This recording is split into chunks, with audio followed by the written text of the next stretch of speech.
Have you ever walked into a place and felt like you don't exist? Not in some philosophical, we're all just specks of dust floating in an infinite void kind of way, but literally, you're standing there, fully grown, breathing, and yet somehow no one sees you? Yeah, that was today. His name was George Williams, 47 years old, successful as hell, and utterly invisible in this moment. The funny thing? This wasn't just any hotel. This was one of the crown jewels of the hospitality empire he built from the ground up. One of those 5-star. We make you feel like royalty spots where a single night stay costs more than some people's rent. And yet here he was, standing at the front desk, waiting to be acknowledged like some unwanted stray that had wandered in from the street. This wasn't a random visit.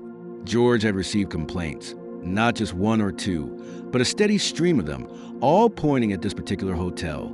Guests being treated like second-class citizens, staff with an attitude problem, rooms being mysteriously unavailable for certain customers. He could have handled it the usual way, called the manager, scheduled an internal audit, thrown some corporate jargon at the issue, and hoped it fixed itself. But George knew better. Problems like this didn't fix themselves. They needed to be exposed. So he showed up unannounced. No suit, no limo, no entourage. Just another guy checking in for the night. And that's where he got to witness his own company's world-class service firsthand. The front desk was manned, well, woman-ed, technically, by a blonde 20-something named Precilia whose entire body language screamed, "I do not get paid enough to care about your existence." She was leaned back, phone in hand, texting or scrolling, or whatever the hell it was people did when they actively avoided eye contact. George waited, cleared his throat. Nothing. Tapped the desk. Still nothing. "All right, excuse me," he said.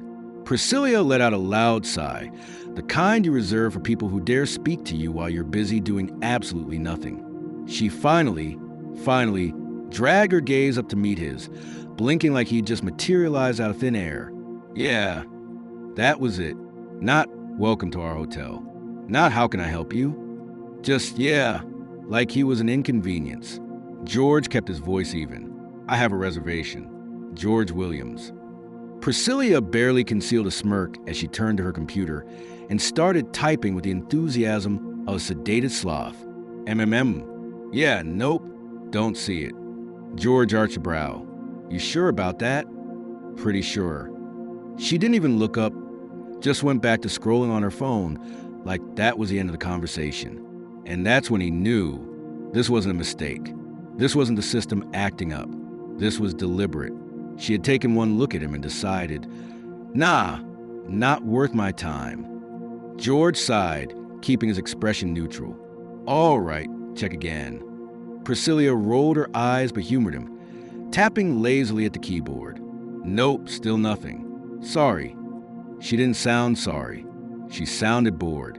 George calmly pulled out his phone, scrolling to his confirmation email. "I have my booking right here." He held it up. Precilia barely glanced at it. "Yeah, well, the system doesn't lie. Neither does my damn email." Another exaggerated sigh. "Look, sir, maybe you made a mistake. It happens. Maybe you booked the wrong location. Happens all the time." "Oh." George tilted his head. "You saying I'm lost?" Precilia gave him that condescending little smirk, the one people use when they think they're talking to an idiot. "I'm saying it's an easy mistake to make." George clenched his jaw, inhaling slowly. "And if I wasn't lost? If my reservation was here all along?" She shrugged. "Then I guess the system glitched." George knew the system. It didn't glitch. People did. And something about the way she wouldn't look him in the eye, the way she refused to double check, the way she dismissed him so damn easily. He'd seen this before. This wasn't about a glitch. This was about him. She had decided in the span of 5 seconds that he didn't belong here, that he wasn't worth proper service, let alone a second look. George had been through this before. The silent rules of customer service where certain people's mistakes get corrected and others get conveniently ignored. Usually he let this kind of thing slide. Pick your battles, right? But today was different. George pulled out his second phone, the one with full access to the internal system. He tapped in credentials, and sure enough, there was his reservation. Booked, confirmed, and because curiosity got the better of him. He checked the activity log. Reservation manually deleted. Deleted by Precilia, front desk clerk. Bingo! George glanced up at her name tag, suppressing a smirk. Precilia. Oh, this was going to be fun. He inhaled deeply, forcing a smile. Tell me something, Precilia. She hummed, tapping away on her phone again. What happens when you delete a reservation? She barely looked up. Oh, it just removes it from the system. No big deal. George nodded. And who has the ability to do that? Precilia shrugged. Only front desk staff, obviously. Like yourself. She blinked. Yeah. Why? George tapped his screen one last time, pulled up the log, and turned the phone around. Her eyes flickered to the screen, and for the first time tonight, she actually looked nervous, because there was her name right next to the deletion. Precilia swallowed hard, her face losing a little color. George leaned in slightly, lowering his voice. So, tell me, Precilia, why the hell did you delete my reservation? Her mouth opened and closed, but no words came out. For the first time all night, she looked completely speechless. George smirked. Oh, this was going to be one hell of a night. George had seen a lot of bullshit in his life, but this was a whole new level. He stood there watching Precilia try to pretend she wasn't absolutely screwed, and honestly, he almost felt bad for her. Almost. But nah, she had dug this grave herself, and now she was going to lie in it. She kept blinking at the screen, her fingers twitching like she wanted to undo whatever digital crime she'd just committed. But there was no back button for this one. I didn't, she started, but George cut her off. Don't even try it, Precilia. The way she flinched? Beautiful. Save it. She clamped her mouth shut so fast he almost laughed. He took a step back, inhaled deeply, and calmed himself down. Because honestly, he wanted to go off. He wanted to let everybody in this fancy-ass lobby know what had just happened. But no, not yet. This needed finesse. So instead, he leaned on the counter and smiled. Here's what's going to happen, Precilia. She gulped. You're going to find me a room. Right now. She hesitated, but when he just stared at her, she scrambled to type. He could hear the shaky tapping of her fingers on the keyboard. Okay. She muttered. Speak up. I found a room. Of course you did. She grabbed a key card and shoved it across the counter, not making eye contact. Here you go, sir. He didn't touch it. Which room? 1427. He sighed. The worst room in the building, huh? Precilia froze. See, she thought she was slick. Room 1427 was by the elevators, next to the maintenance closet, with a glorious view of the dumpster out back. George knew every room in this hotel. Hell, he had designed the floor plan himself. And this was textbook pettiness. Precilia, he said, tilting his head. Do I look stupid to you? Her face twisted. No. Then why the hell are you trying to play me like I don't know exactly what you just did? Dead silence. The lobby was eerily quiet now. Other guests had started noticing the tension. A couple at the nearby couches glanced over, pretending they weren't eavesdropping. A bellboy in the corner suddenly got very interested in adjusting his little hat. George slowly picked up the key card. Thanks, Precilia. And with that, he turned and headed for the elevators. But this wasn't over. Not even close. The second he stepped into his room, George pulled out his laptop. This was his hotel, his empire, and someone had the audacity to treat him like he was some random nobody. Time to do some digging. First, he pulled up the hotel's internal records. He checked staff complaints, guest complaints, manager reports, anything tied to this location. And guess what? Precilia's name was everywhere. Front desk agent dismissed a guest complaint without logging it. Guests reported racial discrimination at check-in. Staff involved, Precilia. Precilia refused service to a guest, stating hotel policy, but did not provide documentation. Precilia involved in multiple disputes with guests over system errors affecting reservations. Oh, she wasn't just bad at her job. She was actively malicious, and yet she still had this job. Why? George scrolled further and found his answer. The manager, Kyle Stevens, a spineless corporate yes-man who probably avoided confrontation at all costs. Translation: Precilia had been a problem for a long-ass time, but no one had the balls to fire her, which meant he had to do it himself.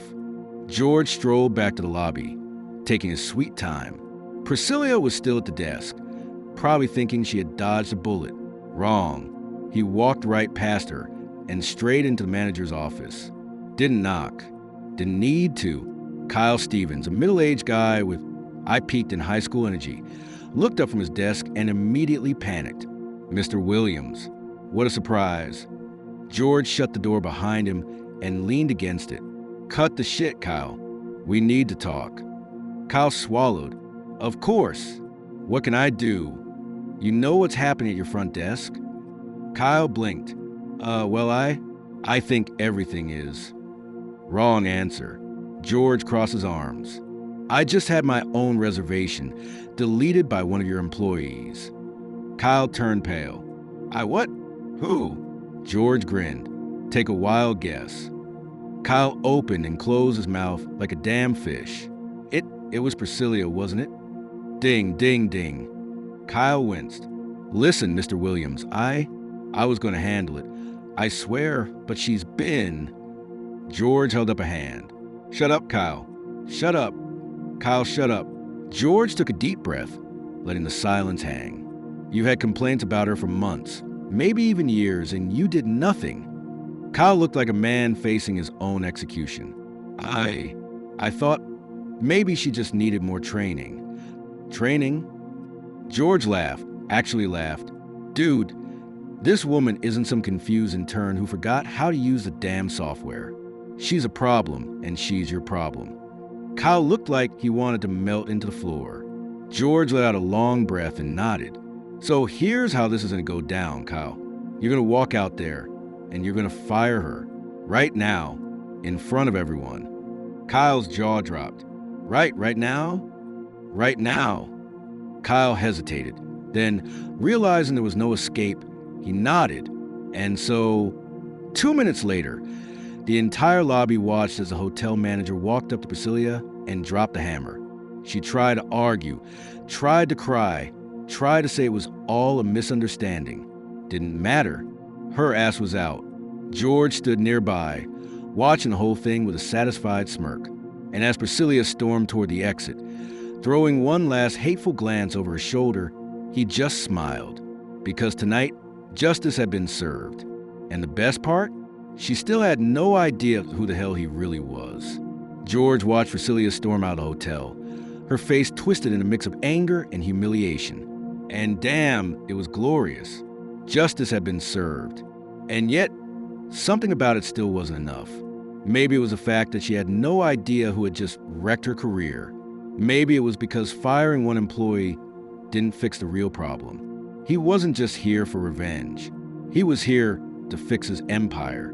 Kyle, still looking like he needed a stiff drink, turned to George, wiping sweat from his forehead.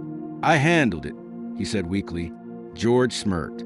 No, Kyle, I handled it. You just stood there looking constipated. Kyle let out a nervous chuckle, like George was joking. He wasn't. You know, I could fire you too, George continued, his tone casual, for letting this hotel turn into a customer service nightmare.